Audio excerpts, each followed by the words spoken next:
What's up, fellas? It's Ty. I'm here with JT, How's it going, everybody? and welcome to the new podcast. Today we're going to be talking about the Bruins' success.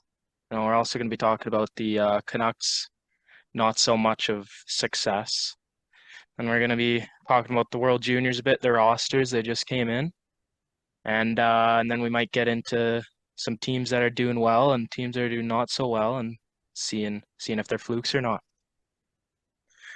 So I'll let you get it started on the Bruins' success there, JT, because you're a big Bruins guy. I'm a Canucks guy. I don't like seeing them succeed, but I'm sure you do. So I'll let you go ahead. Yeah, man. Well, this year has been a shocker for me, I gotta say, but you never know. Don Sweeney, the goofy is, he put it together. Hampus Lindholm, what a steal that's looking out to be right now. He is an absolute wagon back on the back end. Just an absolute beauty, holding it by McAvoy when he gets back there. I mean, you couldn't ask for anything better. Haven't lost at regulation at the Garden yet. We're heading into the toughest stretch of the season. We're 4-1-1. I mean, the whole lineup succeeding. I mean, we got Taylor Hall playing on the third line. It's absolute beauty. When you have depth like that you can move up and down the lineup. I mean, new coach coming in, it's just so easy for him to pick that up. Obviously, he's got to learn the systems and everything, but yeah, so he's been great. We got a tough stretch here, heading down to the West Coast, playing that scum mullet arena, whatever they're calling it. Who knows? Biggest plugs down there. Can't believe they want two firsts for Chychrun. What a duster. But yeah, head into Colorado tomorrow night, so it should be good. And yeah, so what are your thoughts? Yeah, obviously, like I said, it hurts to watch them succeed. And I told you, I said before the start of the year, we had a little bet going on who's gonna have the better record, Canucks or Bruins. And it's looking like you're definitely gonna win that bet. What are they? 18-3-1 or no, 23-1? 23-1, yeah, I believe. They just lost their first game at home on home ice to Vegas last night in a shootout. So it's all right. Yeah, that Bruce Cassidy came in and schooled us, but that's all right. yeah, that's just wild to me. It's one of the best starts to a season really ever. Like not just in franchise history, but in NHL history. Hmm. Um, you know, Obviously I think no one expected them to be this good though. Like I thought they were going to be a fringe playoff team, but that's clearly not the case. Yeah. When you got two top guys out of your lineup like that for a while, you never know, right? They came a lot earlier back than we expected, but when you have guys like Lindholm stepping up, Zaka had a good start. He's 16 points this year. Guys that can step up in the lineup. DeBrusk's been playing good too. It's just so much easier. Not to mention Linus Ullmark for 5 million bucks. Talk about a stud. They're Yeah, paying he's Jack. Go ahead, go ahead. yeah, Allmark's playing like a Vezina level goalie, He's playing like everyone thought Demko was going to be playing this year. But yeah, Allmark's been a beast and Swayman's had pretty decent numbers too, hasn't he? Yeah, he's been all right. He's had a couple scary little injuries. He's been out for a couple weeks, but when you got Allmark playing for the way he is, when the same guy is getting a contract in Edmonton named Jack Campbell, what a goof he is. Oh Five yeah. million bucks for a plug out there in Edmonton, sitting on the pine. But yeah, it's been a great start for me. I'm happy. Like I said, we roll into Colorado tomorrow. They're a hurt team. McKinnon's just out for a month, so that should be pretty. I wouldn't say an easy game, but obviously you head into the road in an arena like that. Not so much altitude going to play an effect, but it's obviously a late start on the West Coast, right? I believe it's 6:30 Pacific or something like that. So got to get the feet moving on the road in the first period, and hopefully the top players can get it going for us again. Oh yeah. And obviously their record's not going to hold up because unless it does somehow, but it's most likely not going to. Do you think this start is a big fluke or or do you think it was kind of coming? I wouldn't say it was coming. I'd say it's definitely a little bit of a fluke, I think personally, but I don't think it's as much as people thought because people were definitely counting him out. Like I've heard multiple people saying they're missing the playoffs over Ottawa to start the year. Talk about an overreaction. Those Yeah. guys cannot put it together. DJ Smith, figure it out, man. Like, come on, you got to start the season well. And the Bruins had a great start, you know. Obviously, it's not going to keep up, but when you got depth like that on your third line with Taylor Hall, Charlie Coyle, and those guys, you can't ask for anything better. I mean, but obviously, you know, it's gonna come down to earth. But I think they're definitely looking at a top two seed in the Atlantic for sure between Toronto or Boston there, and hopefully we can beat them again in the first round and maybe play them. But it's not looking like that right now. Do you think it's gonna be a 55 plus win season or How many games are we looking at left now? Roughly just under 60. yeah, I believe so. I think there's 20, 58 left. 55 is a hard number to get, especially when you're in the Atlantic. But you know what? They've been playing well through this tough stretch. They're 4-1-1 through this stretch with Tampa, Florida, Colorado, and Vegas. So this next couple weeks will be a big test to that. But if they can stay healthy and get the goaltending, I definitely see over 45, 50-ish wins. Obviously, you're going to sprinkle in some OT losses, but 55 is a number to push for, but it's definitely doable the way they're playing right now. Yeah, and I think that heavily depends on if the goalies keep playing like they are because obviously I know goalies can go to elite to just terrible in the matter of not very long as Demko is just being tragic this season. But yeah, I think that's the biggest part of their success there is the goaltending. It's just being elite. And I don't think they can hold it up that much, to be honest with you, although I do think they're a lock for the playoffs and a lock for first or second seed in the Atlantic. Yeah, for sure. I mean, I had Demko in multiple fantasy leagues this year, and it's not been treating me well, so I can bite the bullet on that one there. But you know what? Sometimes it happens, right? Goalies get off to a slow start, and they just got to figure it out. But hopefully, the Canucks. I mean, I don't like them, but I like them a lot more than the Flames or Oilers out there. So hopefully, they can Oh yeah. figure it out. Well, you know what? We might as well start talking about the Canucks. They have not been good. It's pretty normal now. I'm used to it. Eases what eases the pain is thinking about Connor Bedard, but it definitely hurts. Yeah, Last you night saw. though against last night though against Montreal was best game I've watched in years by any team. That was an amazing game to watch, and there's a chance that that can turn around their season, but with Demko out for 6 weeks, I just don't know if that's going to be possible at this point. Yeah, you know when you're talking about a Canucks versus Habs game in 2022, your season's not going very well. So, I mean, Connor Bedard, obviously he's a really great talent. There's some stuff he's got to clean up on though, as you saw the other night when you were watching in Kamloops. He is not very good defensively, and he does not like back checking. I mean, he's a great player. He's got great skills on the puck, but as you said, right, he's got to fix it, man. Like he was out on the ice for like 6 goals that night, and he was a -3. Like when you're the best player, obviously Regina is not a good team, but like, come on, man, got to show a little bit more effort out there. Yeah, no, I absolutely agree with that. But at the same time, if you get a top three pick, you're almost guaranteed a franchise player with Fantilli or Mitchkov as well.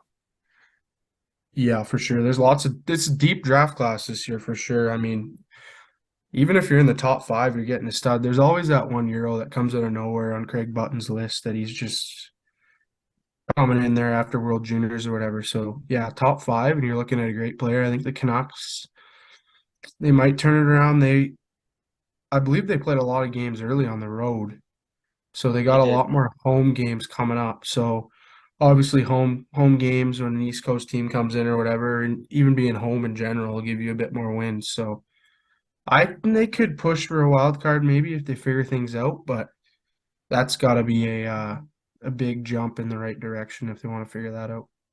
Yeah, I think they definitely could, but just especially because the West is so bad this year. But I don't know, with Demko out, I just don't see either Spencer Martin or Colin Delia being able to step up for a whole 6 weeks and play at the level they need because they need good goaltending to succeed because we all know that their defense is less than ideal. Yeah, you guys could have been using DiPietro right now. Oh, that guy is a bum. Well, let me look at their schedule here. I'll see. We can play a little game here out of the next 7 games here. Give me a quick win or loss here. So they got the Sharks on the road. You know what? They beat him the other night. I would say Delia starts, in my opinion. Hmm. I'll give him the win. You know what? I'll give him the win. And then they got the Wild at home on Saturday night. That's a tough one. The Wild's Yeah, been playing better hockey for sure. the Wild started the season just as bad as the Canucks did, but they've definitely turned it around. So I do think the Wild might take that one. So 1-1, and then you got the Flames on the road the next game here. Calgary's struggled to start the Oh season. yes. I Oh, haven't paid a ton of attention to them, but they're just barely over 500, and Markstrom sure hasn't been playing very good either. But you know, I'll give that one to Calgary in a shootout. shootout in Calgary. All right, I like that. Wednesday night. And then you got a good team here, the Jets. That's a team that's hummed underneath the radar. They got lots of depth. Obviously, they stripped Wheeler of captaincy, which is a bit shocking. But Morrissey, you talk about a guy on the back end that's just logging points in the power play. Kyle Connor had a bit of a slow start. He's starting to pick it up. Shifley's looking good. Obviously, it's at home, but I see that as a loss. But what do you think? No, I think I got to agree with you. Hellebuck, he's been arguably the best goaltender in the league this year. He's got a 932 save percentage, 226 goals against, and his record is 13-5-1. He's back to that elite level he was playing at in 2020. I think he'll definitely I wouldn't necessarily say steal the game for him, but I think he'll definitely help in a Winnipeg win. Okay, and then you got the Clown Show Blues here with Bennington. You never know what's going to happen with him. They come in 7:30 start on a Monday night. Interesting, but what are your thoughts on that game? I Bennington's a clown. He's just a clown. I want to see him lose. I don't hate the Blues, but I hate Bennington. So I'm gonna take the Canucks in this one. Blues have been very inconsistent to start the year. They had what 7 game win streak and then like a 7 game loss streak as well or something like that. Yeah, Yeah, so you know what? I'll say that's a win for Vancouver. I'll stick with you on that too. I mean, the Blues have just been so inconsistent. You mean, I'm not throwing shade on their franchise, but when you guys got guys like Robert Thomas and those guys that you're locking up, they gotta play well. Thomas has been mediocre for his money. He's getting $8 million coming up on his deal, I believe, for 7 or 8 years. That's a lot of money if you're gonna pay a guy, and he's got to put the puck in the back of the net. Same thing with O'Reilly. That's a guy that we could look at if they start losing games. A team could have trade interest in him because he's got great face-offs, good defensively. He can put the puck back in the net. He hasn't shown it much this year, but I mean, they got to figure it out. But I think the Canucks will win that one too.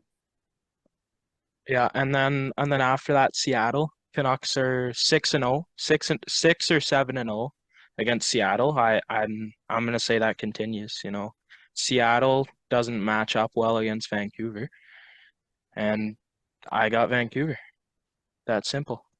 Yeah, I mean, Seattle's been a great team this year. Obviously, they had that fluke game the other night where they let in, what, 8 goals and they won 9-8 in overtime. But Seattle's Yeah. been a sleepy team. Like, they could definitely sneak into the wild card or third seed in the Pacific. They keep playing the way they are because they're playing pretty solid. Yeah, no, I actually agree. I think Seattle will make the playoffs this year. Good teams lose to bad teams. It happens, and I just see Vancouver win that one. Okay, so as if right now you have 3 wins They go three, and two, and one. 3-2-1 is what you got right now. Yeah. So you want to wrap it up with the Oilers on the road on Friday night?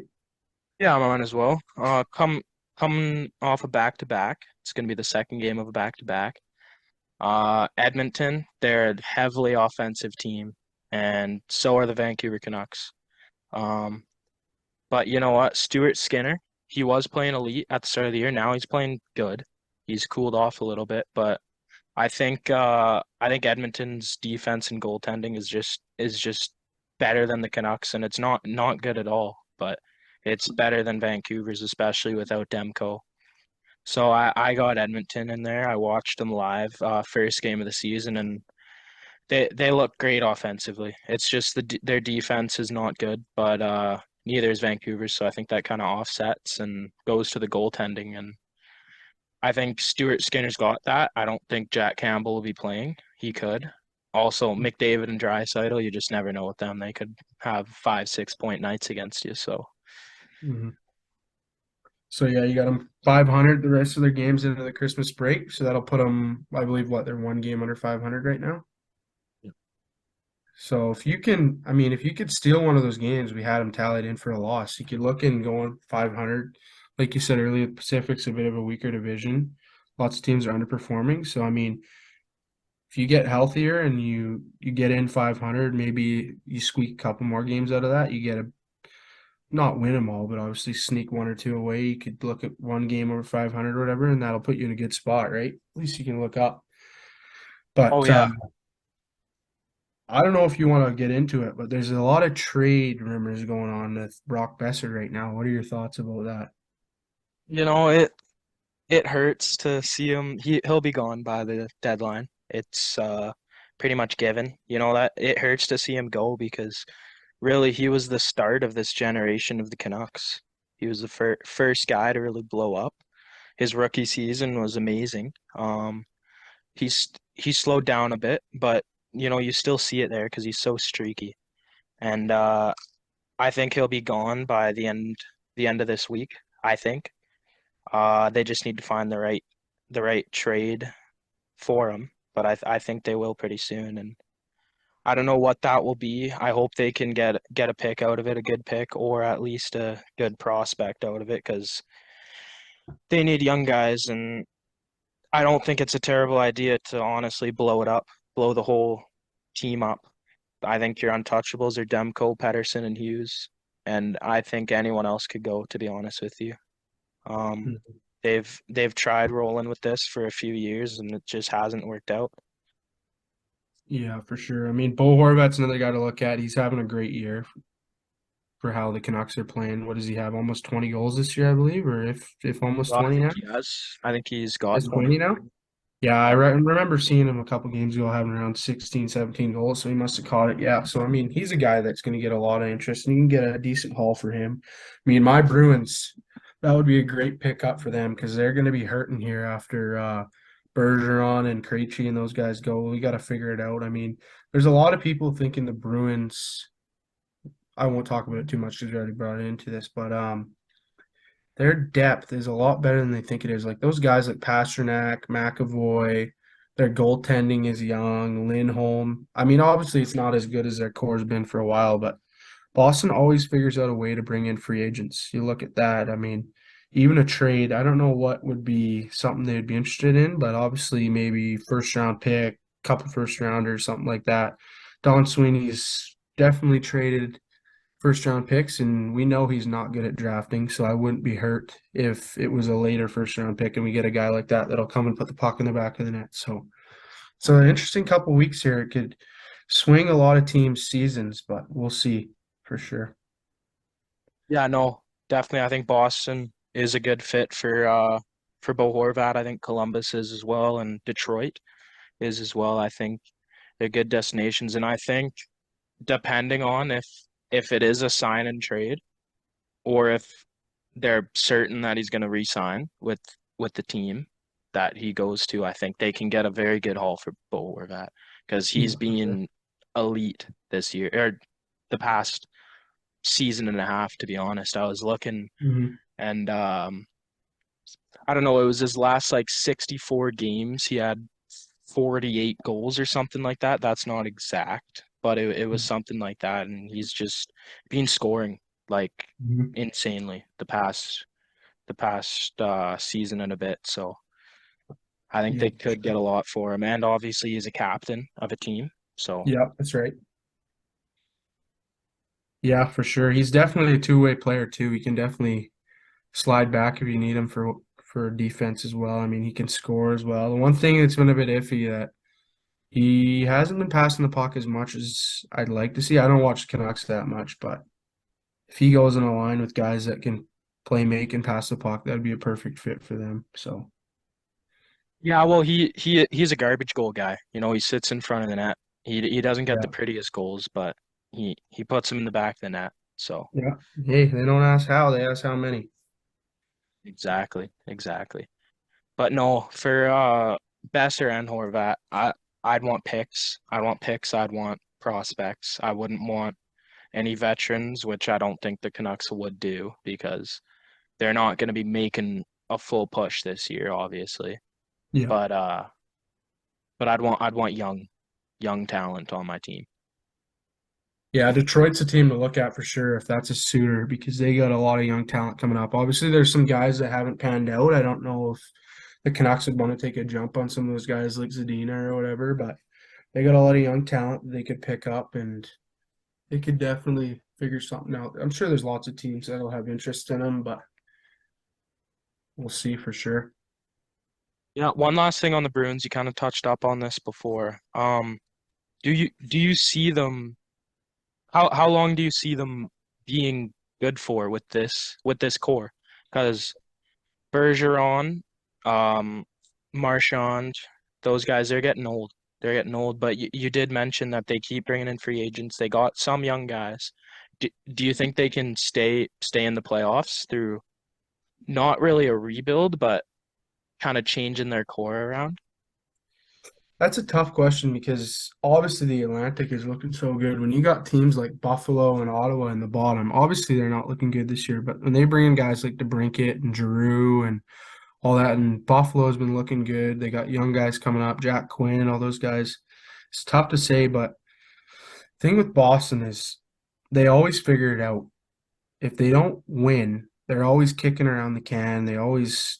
They figure something out. I mean, the guys, Bergeron is tough to say. He might be one of those guys that's looking at maybe one more year because he didn't know if he was going to play this year. Krejci, he's solid, but a lot of his points are coming off of the guys that he's playing with. Obviously, Pasternak, the season he's having, being down on that second line with him obviously helps a lot. You can tell he's not the same as he looked at the start of the year and back when he was playing before he went to the Czech Republic. But I mean, if we're talking about the current roster right now, if they're all there, maybe this year and next, but they got to start.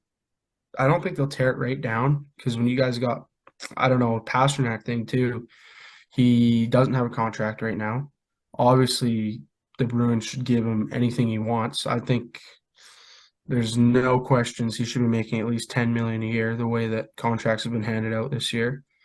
But if they have young guys like that, they gotta figure it out and they'll have to rebuild, not fully, but obviously maybe a year or two and just get some assets around them and shop off some of the older guys and figure it out. But if we're talking obviously about this core, I think maybe 1, 2 years and then we'll be figuring it out after that. Yeah, and then as well, I wanted to touch up on Bruce Boudreau. I don't know how much you've paid attention, but there was rumors about a few weeks ago that he'll almost definitely be getting fired. That hasn't happened yet. Do you think they should stick with him because obviously he was such a huge part to them almost making the playoffs last year. They had an amazing record with him in the second half of last season, but this season, just hasn't panned out. Do you think they roll with him? I think this is going to be another back to that what we were talking about, where this 2 weeks or so heading into the Christmas break will tell a lot about teams. Because if the Canucks are going to trade guys and rebuild, an old coach like that, I don't think he's going to want to stick around.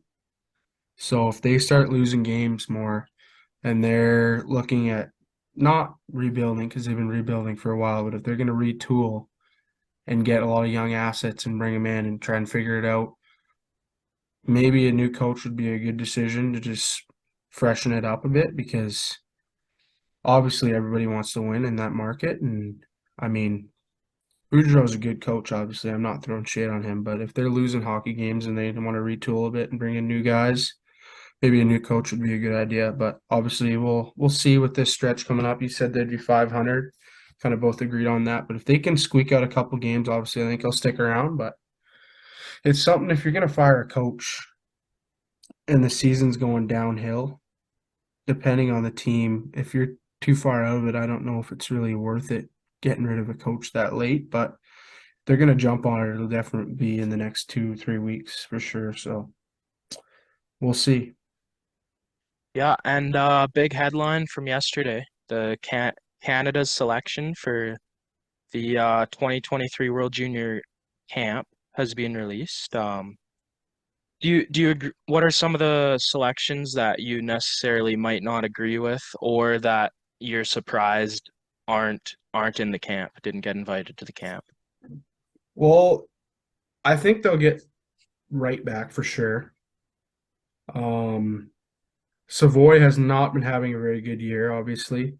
He's a bit shocking because I feel like he could bring some playmaking to the team. But obviously you got your big guns, right? Like Bedard, if Wright plays, you got Stankoven, you got all those guys playing up there. I mean, Denton Mateychuk from Moose Jaw was pretty shocking. Jagger Furcus was not there too. I mean, the goaltending, I believe they got Brennan and then a couple guys from the O and the Q. So I don't know. Maybe Savoy and Mateychuk were definitely a bit questionable. And then I believe Connor Geeky didn't get invited either. That's another shocking one because he's a big centerman that'll definitely help you out. Because Canada, from years you've been watching them, they always have the skill, but there's a line they always have to rely on that'll keep the pucks out of the back of the net and penalty kill. Like last year, it was a stop truck he went down, but all those tough guys that had that line, they got to have a line because they got a lot of small guys, skilled guys, Fantilli, Wright, Bedard, Stankoven, like I said, but they got to have those big guys. Like Connor Geeky would be perfect for that type of stuff. Like he'd push guys around, he could kill some penalties playing the bottom six for that type of line. But they got to find guys that can really switch their mindset because all these guys are obviously playing top 6 minutes in the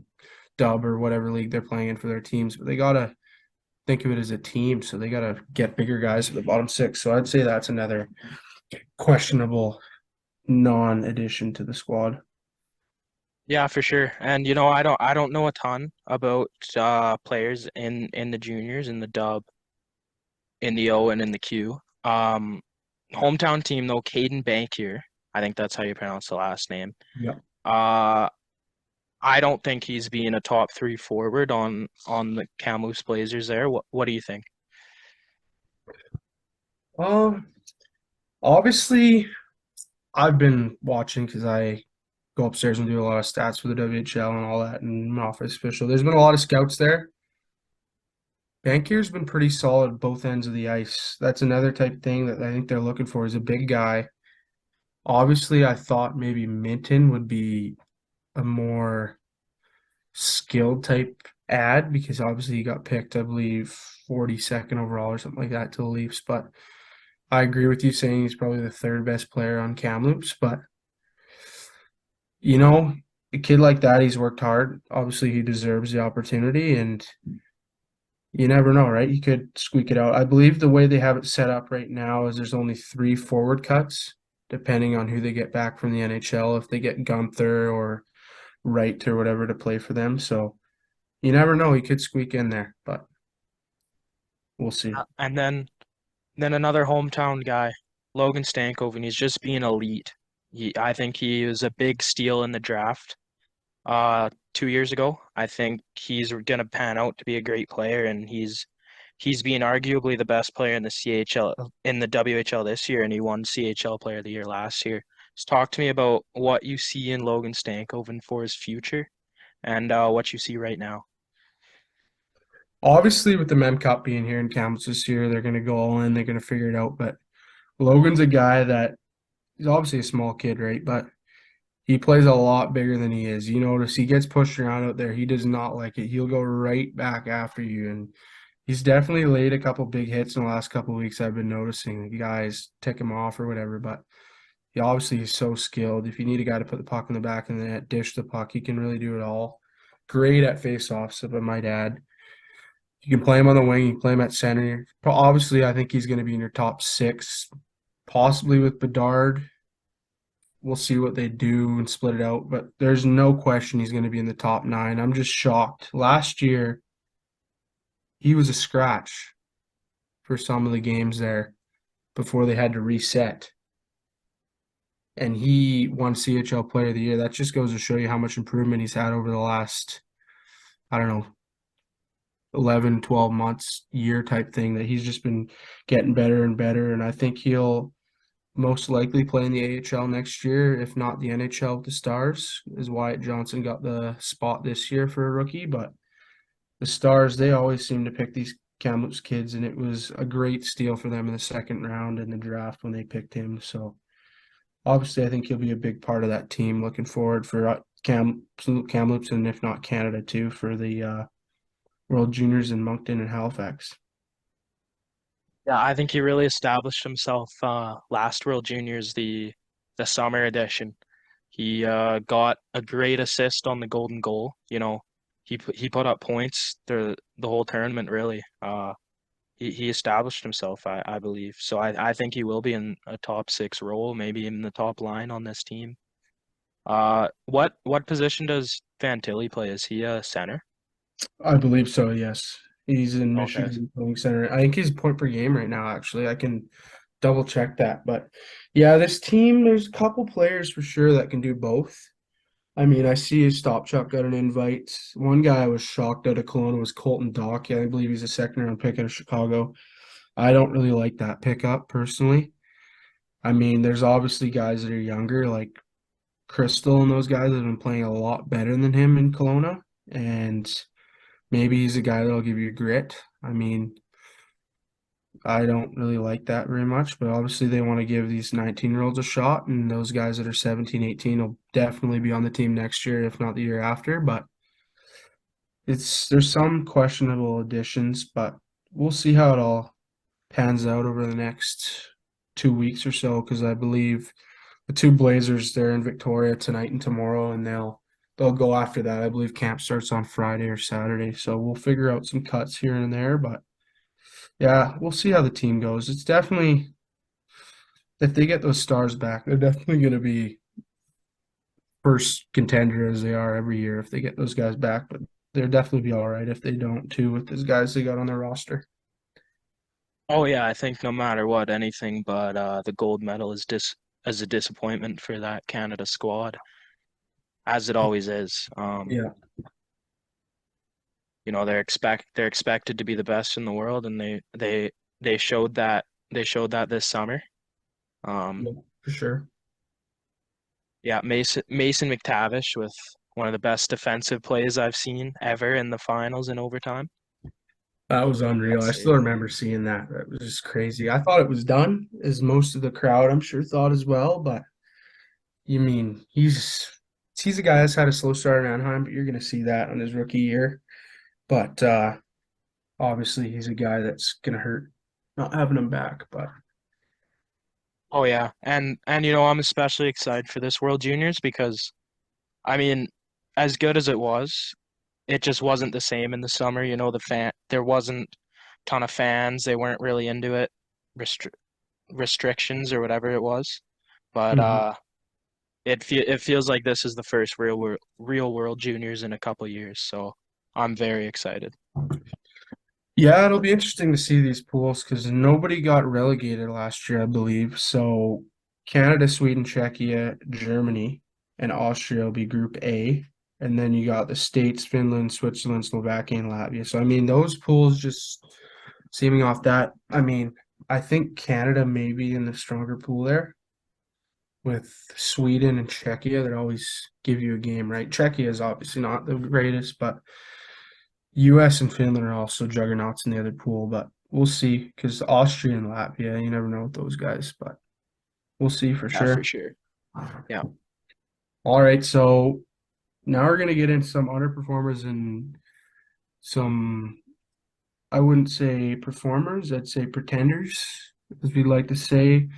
We can start off by the Atlantic. We'll go with the Bruins division here. Uh, Ottawa, I think, is definitely an underperformer. The roster and turnover they have, the young guys on defense they brought in. I don't know. It's tough to say. They brought in goaltending too. Obviously, Talbot was hurt for a while there, but they got to be an underperformer. I mean, I don't know if the top of the division there is too much fluky. I would say the Boston Bruins are maybe a bit of a fluke. I wouldn't say they're fluky, like I said earlier, but I mean, they're definitely, I think they'd have a record closer to Toronto's, a couple more losses. Tampa Bay, they're sticking around there. Vasilevsky has not been good. Detroit has been decent. Obviously, they brought in a lot of veterans. Florida, I'd say, is underperforming a bit. They flirting around 500 right now. But besides that, what are your thoughts in the Atlantic? Yeah, no, I agree. I think everybody at Ottawa not last in the division. I personally had them just barely making the playoffs in a wild card spot, second wild card spot, but doesn't look like that's happened. It's just been a poor start. They got a 10-14-1 record. It's just poor right now. Boston, you know, I'm surprised to see him up there, but at the same time, not surprised at all because it's the teams that I hate that do good. So, same as Toronto.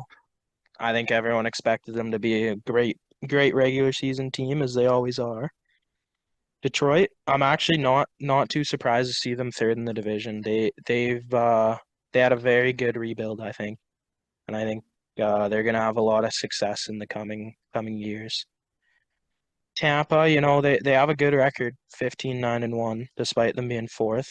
Not too surprised about it. Florida, I think they are underperforming, but I honestly didn't see them finishing that much higher than they are right now. Maybe fourth in the Atlantic with in a wild card spot. But I'm not too surprised with the big change with Kachuk and Huberdeau and Uyghur there. And then lastly, Montreal. They actually started the season pretty well, I believe, and they've fallen off to where they should be, or not quite even. I think they should be a little worse because I think they're still technically tanking. And then Buffalo again, amazing start, but happens every year. I thought this year was going to be different. I thought they were going to keep going, but they stayed the same. They had a terrible November, and I like Buffalo. I'm kind of disappointed to see them down there. We can get into the Metro here. New Jersey, just like Boston, they've had a historic start to the season. They had a 13-game win streak. They've just been elite. Jack Hughes has been great. Bratt's been good. They everything's just working for them right now. 21-4-1. They look great. Carolina at the top where you'd expect them to be. Pittsburgh as well. They actually had a really rough patch in around the 10-game mark, I think. They lost 4 or 5 in a row or something like that. Islanders, about where I expected, the middle of the division. New York has been a huge disappointment. They're actually at the start of the season they were my cup favorites. I had them winning, but as of right now, I they're not even in a playoff spot, so you can't win the cup without being in the playoffs. So they're really underperforming. Washington, they're slowing down. I think everybody saw it coming. Didn't know exactly what year, but I'm not too surprised that they're slowing down to under 500 now. Philadelphia is being a disaster, nothing short of it. Same as Columbus. Columbus has got the worst record in the league right now. I don't think anyone really expected that, especially after signing Goudreau. What do you think about the Metro? So I'll start from bottom up. Obviously, the Blue Jackets are a bit shocking. I mean, I didn't think they'd make the playoffs this year, obviously, because they got a lot of young picks. I mean, Line was hurt there for a bit.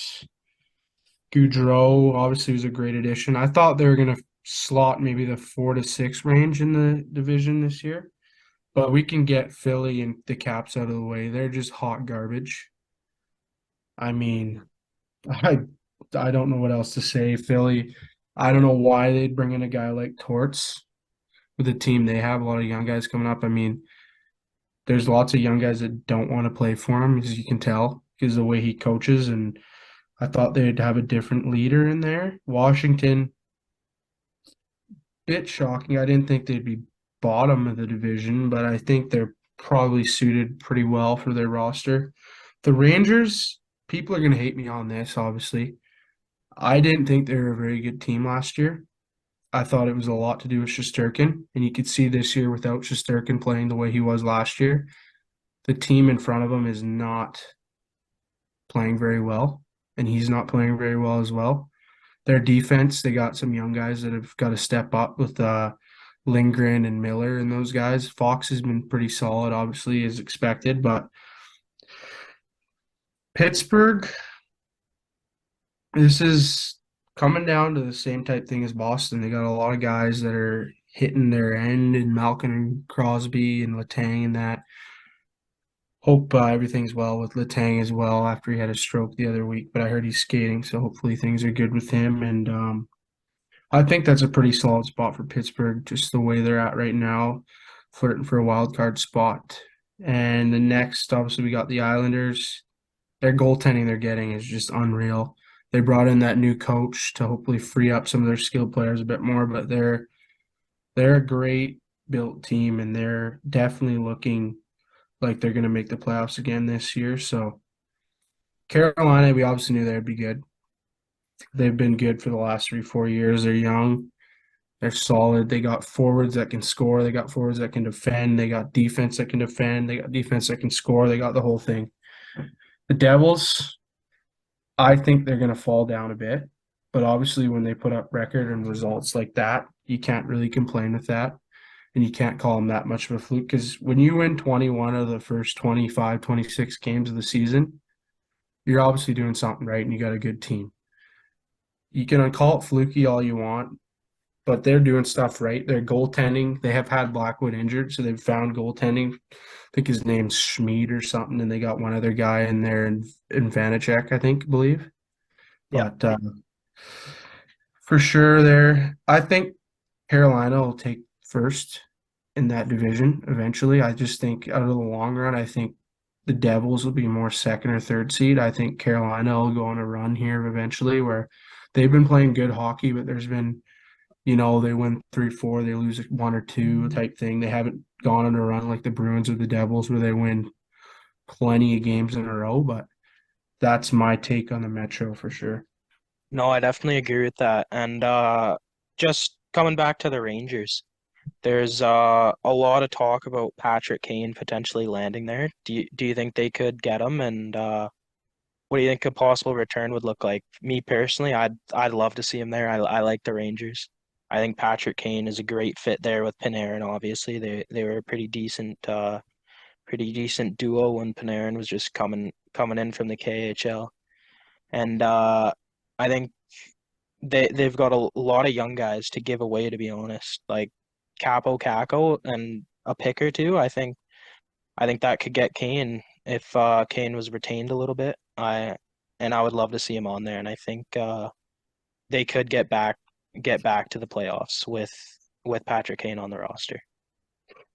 Yeah, I definitely see that as a possibility. I mean, I think Chicago would definitely want back one of those two young guys that haven't really looked very good. If it would be Capo Caco or if New York's looking to get rid of Lafreniere. I mean, Lafreniere might be someone that you can trade 1 for 1 or figure something out because obviously he's not a bad player, but he wasn't given the opportunity as much as they'd like, and he was playing a little bit lower in the lineup. And Caco and a younger defenseman or a prospect they got coming up with maybe a couple picks would be something that maybe Chicago would look for because I like the way Chicago's tearing things down. I mean, obviously they signed Jones to that massive deal, but the trades they made where they brought in picks, they got a stud that we forgot to mention in the Team Canada, Kevin Korchinski. He's just an absolute stud. They got another lot of picks coming up, so I do see the Rangers in that conversation, but we'll see here. The next 2 weeks will be telling for a lot of these teams for sure, especially the teams that have got off to a good start to see if they can hold it together before the Christmas break. And then obviously the next month or so after that, and then the trade deadline. So we'll see for sure. I don't know what division you want to get into next, but I'll kick that off to you. I'll go into the Central. I'll leave the Pacific for last. Winnipeg, you know, every year I see what they have, and I love it.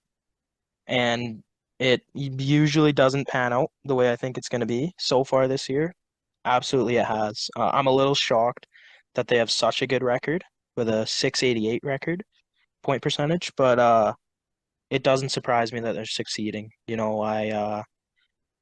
I like that roster on the Winnipeg Jets. They do have some older guys, um, but I think for the next few years they'll definitely stay as one of the top teams in the West at least, and make it in the playoffs every year. I think Dallas, they've been phenomenal. Jason Robertson has been the best player in the NHL. I think it's not much of a debate there this season. He's just been absolutely elite, really breaking out these past two seasons. And he is a massive part of Dallas's success.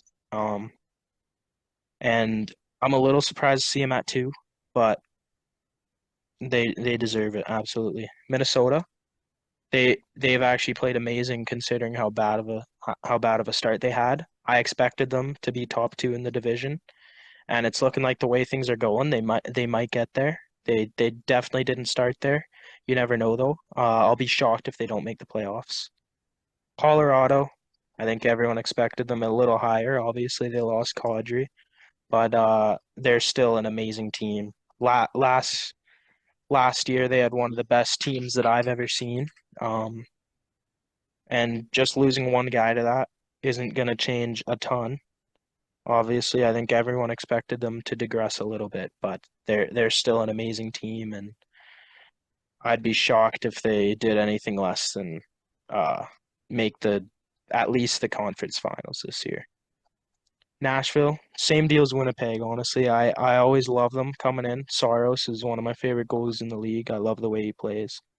Uh, they have a 565 point percentage, so they're actually doing okay with a 12-9-2. Um, they are not in a playoff spot right now, but I would honestly, I want to say I'd be surprised if they don't make it, but I just don't know who would fall. Maybe LA, maybe Seattle, maybe maybe Edmonton. I don't know. I think I think the West the West is crazy this year. Crazy bad, but anyone could make the playoffs. So St. Louis, terrible start to the year. And then they had a big win streak.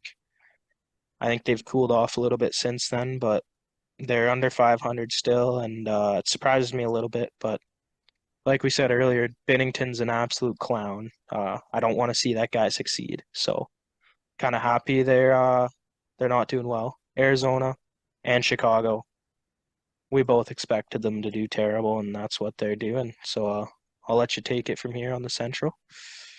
Yeah, I'll save us some time here. The Coyotes and Blackhawks are a dumpster fire. I mean, whatever. When you're playing in a rink with 5,000 fans and you got that joke of a investigation going on, I mean, their rosters aren't good either. I'll just whatever. I mean, they're just a joke. When I say a joke of an investigation, obviously it's not a joke, but I mean their team's a joke. So we'll go to the Blues next. I mean, 2019, they got to me, game seven. I have some choice words about that series, about the you know what, the officials, but Yeah. we'll take that away. But the Blues, I don't think they'll make the playoffs this year. I think they'll be fifth, sixth, maybe in the conference. The Predators got off to a slow start. Saros wasn't getting wins. He's picked it up since. They're a team that could fight for the 7-8 seed in the West, I think. They got a pretty good roster as well, too, so you like to see that. But the Avalanche, they're just getting injured all year. McKinnon's out for a month. I believe I said that earlier. Byram's hurt. There are lots of their depth is hurt, so it's going to test them here, especially going down the stretch here. Obviously, they'll figure it out and they'll be back up there, but The Wild is another team that's definitely picked it up. Slow start, definitely turned the corner. Rossi's back in the AHL. I like to see that guy succeed after the thing he went through that 1 year with COVID and everything like that, and his development getting all screwed over. But I love the Wild. The Jets, goaltending, scoring, defending, that's all you need. They've been getting it. They got a couple games in hand on Dallas, a couple other teams in the West, so they could definitely pick up some more games on those teams for sure. And then Dallas, the last thing I'd like, they were a good team. And when you guys got Robertson and you got Pavelski and you got Hintz and all those guys, they can take the load off Ben and Sagan. And Ben and Sagan could go and play without the pressure. And I partially think that's why they're playing so well. Obviously, they don't have to play the role, putting the puck in the back of the net and defending like that. They can stick to one line. They're not getting the top matchups like all the other guys are with Robertson and all that. The teams are focusing on those guys more, and they could stick to their game more like that. So, and Ottinger, obviously, they got net, and they're definitely a good team for sure. So, I don't know if you want to take your division here last and see how you think of the Pacific, but I'll let that to you. I know I'll let you go ahead. I'll end Go on it. ahead. Okay, so Vegas, I thought they would be first in Pacific. There's no question there. Bruce Cassidy's a great coach. They got Eichel that's kicking it into gear. They got good defense. Theodore Petrangelo, Thompson, and Hill were their only question, but they've been playing very well. Good tandem. Next, obviously, the Kraken. I did not think they'd be second, obviously. I thought they'd be a better team this year. I thought they'd maybe squeak into the wild card, but I did not think they'd be putting up 33 points through 24 games.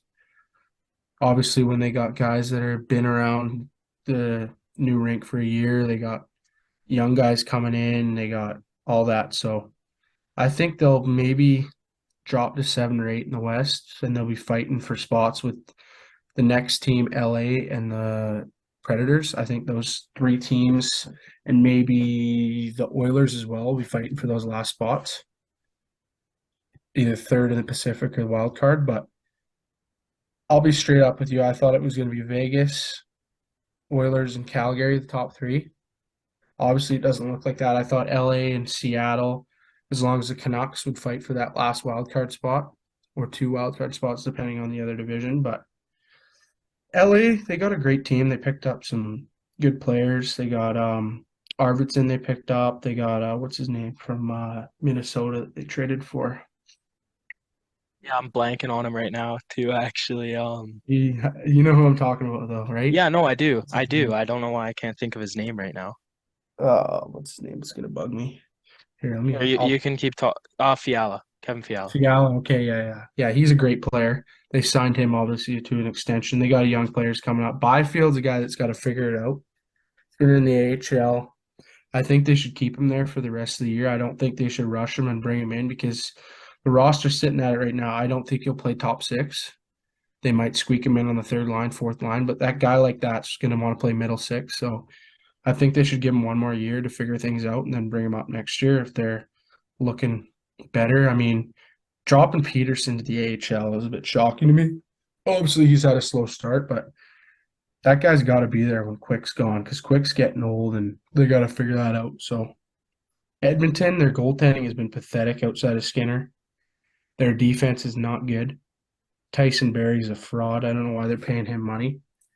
He's only good offensively, but we've said this numerous times, and I don't know why they're not fixing it. Is they got two guys on forward, add a couple depth players and Nugent Hopkins and Kane and those guys, but their defense outside of Nurse, they got nobody defensively on that team that's somewhat solid that can play top four. And they're just not doing anything about it. Like every single year, they rely on the puck in the back of the net, and they can't get the puck out of their back of the net. So they got to finish or figure something out there. But Calgary's been slow, not very good. I went to a game in Calgary, and it was they outplayed Edmonton the whole game, but I don't know. It's just there's something every night where something goes right and then something else doesn't. It's inconsistency that's biting them right now, but Markstrom's got to play better, and they'll figure it out. The Canucks, we talked about them a lot. Next 2 weeks, I'll stick to that. And then we'll get a better look at them after the next 2 weeks that stretch into the Christmas break. And then the Sharks and Ducks, I didn't think they'd be any good. The Ducks had a lot of young picks, a lot of young prospects that'll look good. The Sharks, tough to say what they'll do with Erik Karlsson. I mean, they're going to trade him. I say you trade him right now. I mean, this is the highest value he'll be at. If you can figure out a way to get out of some of those deals too. I mean, they traded Burns.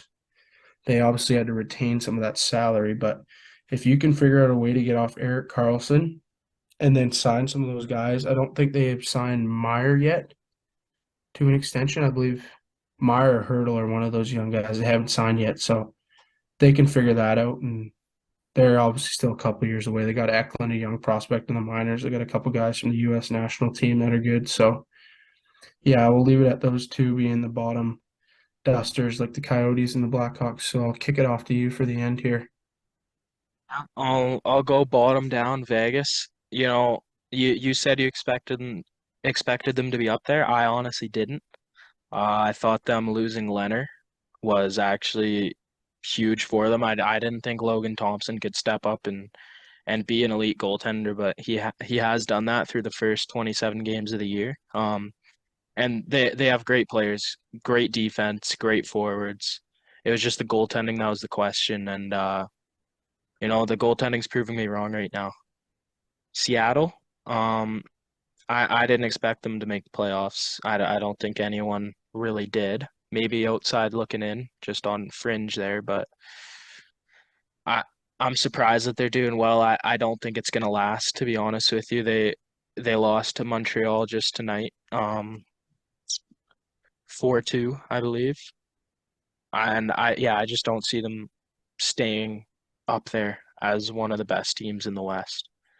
LA, I they're right where I expected them to be. Over 500, not tremendous, but not great. And yeah, I agree with Byfield. I think he should stay down because they're not winning the cup this year. I think just the best thing they can do is keep building them up, get them the most minutes you can.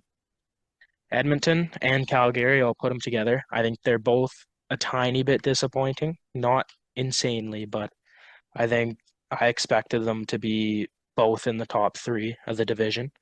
And right now they're 4 or 5, so there's obviously tons of time to fix that. But I'll skip Vancouver for now.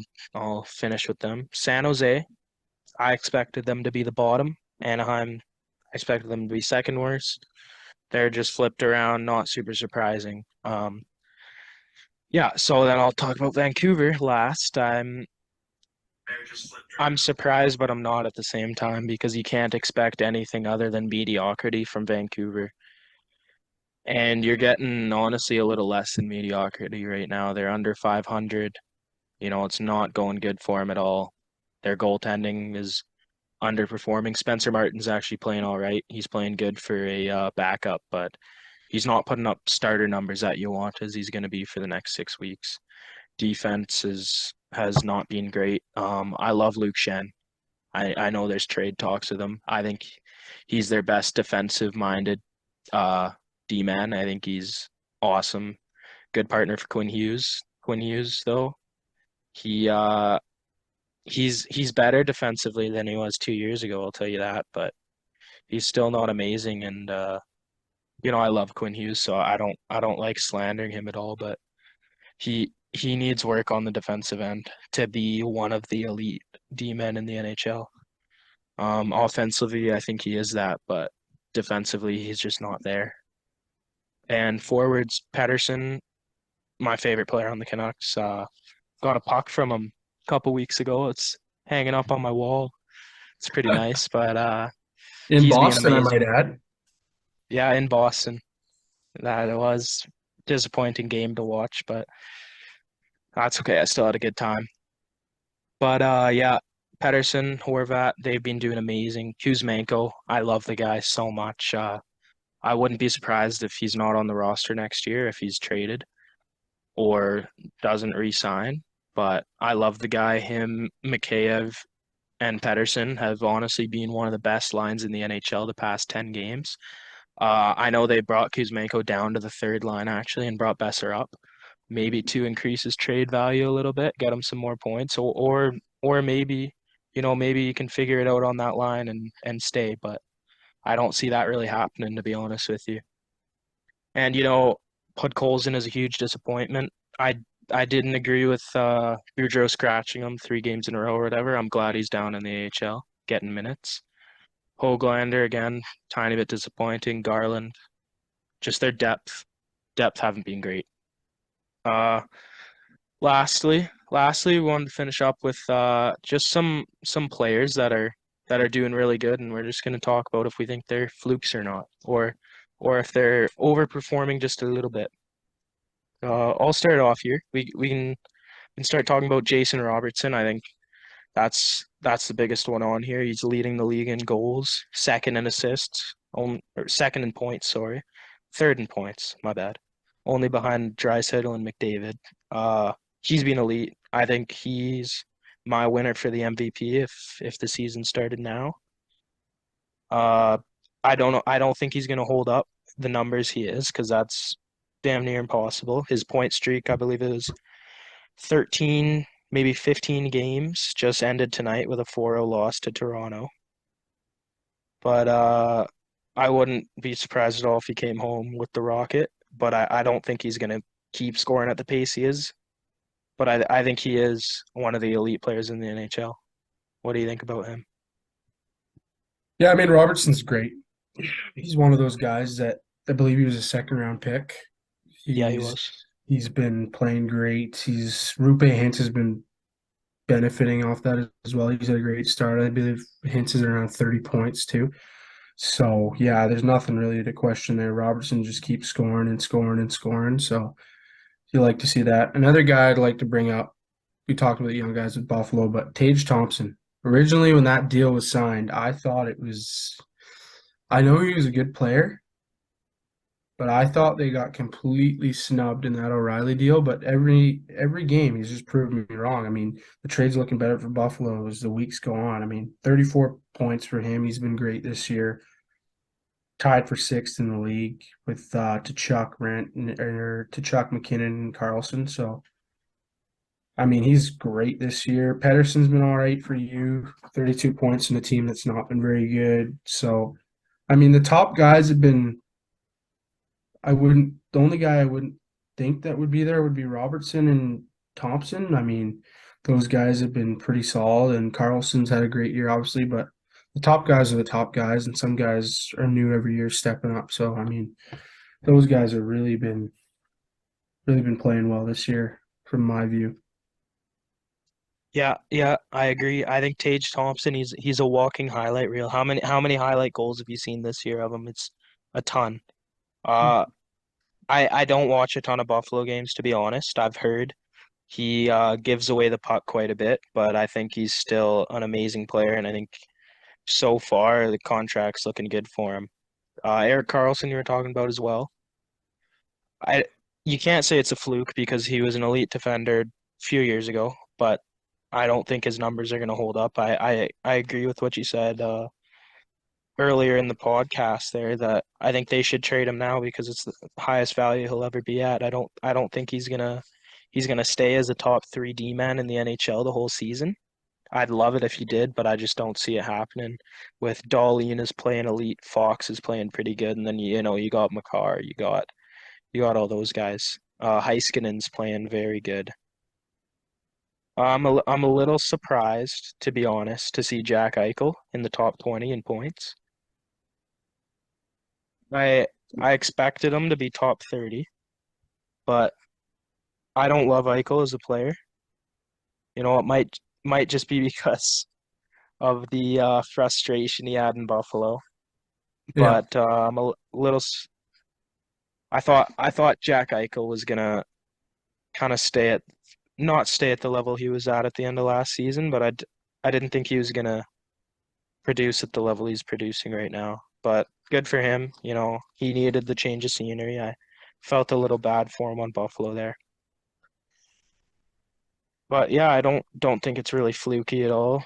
The only the only people I'd say are possibly fluky is Robertson, you never know because you never know. I think he's a given point per game guy, but is he a given point point and a half per game guy? I don't know. I just don't know. But I think now would be a good time to wrap it up, eh? Yeah, I agree with that statement. Thanks for having me on. It was great. Love to be back on maybe later in the year when we figure out a bit more things and see how it's going, if our flukes or not were right. But it's been a pleasure and go Bruins. Absolutely. Before you get off here, what's your Stanley Cup final prediction? Who's going to be in it and who's going to win? Yeah, that's tough. I mean, looking at the West, I don't know if Vegas will be there because their goaltending is young, and I don't know if they've had that experience in the playoffs. I think Toronto will win in the first round this year, so they'll be a tough out in the second round. Tampa Bay, I do not think is going to be going back to the Cup final. I just don't. As long as, well, you never know because Vasilevsky could figure it out. But I like my Bruins this year. I like them. They got a lot of depth. I think they're going to be them, Carolina, or Toronto. But I'll stick with my Bruins. And then in the West, man, the Jets, if they get moving in the playoffs, they're a good team. But it's early for me. I don't know. I mean, I'll say Bruins and Jets just for a we'll throw a dart out there just right now. You never know. Obviously, it's pretty early, but I like the Jets a lot this year, and obviously my Bruins. I need to take advantage while they're playing well, and I think if you go to the TD Garden, it's a tough place to play in the playoffs. And same thing said for the Jets when they get that thing rocking. So I'll go with those two. And then who do you got winning? I'll say Bruins. I'll Nope. be a homer. I'll be a homer on this podcast. Why not? We'll say Bruins will win in 6 or 7 games. Yeah. Okay. Yeah, I don't know. Bruins, I would not be surprised to see him up there. Toronto, I I agree. I think they're gonna make it out of the first round, but I've honestly got Carolina coming out of the West or the East. I think New Jersey, they could potentially make a run, but I think they're a little too young. They don't have playoff experience, and they don't have that physicality that you really want in the playoffs. I think Carolina, you have a little bit of everything. Um, I think goaltending is huge for them, whether their goaltending can stay good. But yeah, I'll take Carolina out of the East. Out of the West, I'll have to go with my Canucks. No, I'm just kidding. Um, I'd probably agree with you there, Winnipeg. They have the playoff experience. A little bit older, a little more experienced. They've got okay physicality on their roster, and goaltending is great in Hellebuck. And I'd probably take Carolina winning the cup.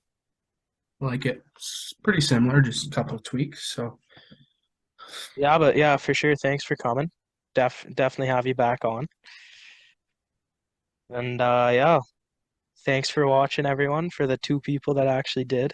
I appreciate it. yeah. Uh make sure to like the video, leave a comment some things you want me talking about next and ask me some questions. I'll answer that in the next podcast. But yeah, I'll see you guys later.